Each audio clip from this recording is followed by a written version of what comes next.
High temperature and flooding are just some of the climate impacts people are feeling around the world. The same can be said about delegates here in Beauchamp. This underlines the importance of adapting to our changing climate. Here's an update on the adaptation negotiations at COP30.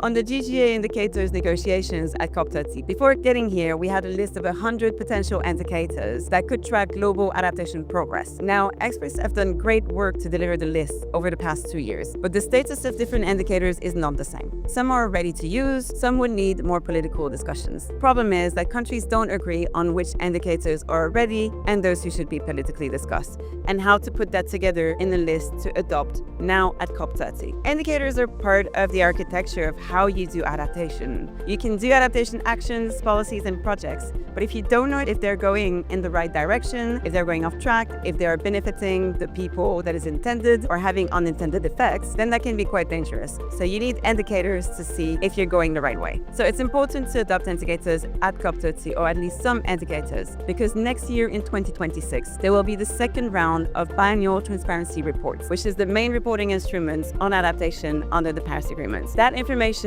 allows countries to talk about their adaptation story and say what's been going on in their countries and their communities. And that is also extremely important for the second global stocktake, which is starting in 2026. At the end of this COP30, I hope there will be a set of indicators with some sort of endorsement so that countries can start aligning their national mail systems and responding on these indicators as part of the second biannual transparency reports. As part of the list that could be adopted here, it's really important that our indicators that include means of implementation, and that means finance, capacity building, and technology transfer. And it's really important that cross-cutting considerations like gender equality and social inclusion are represented and disaggregated.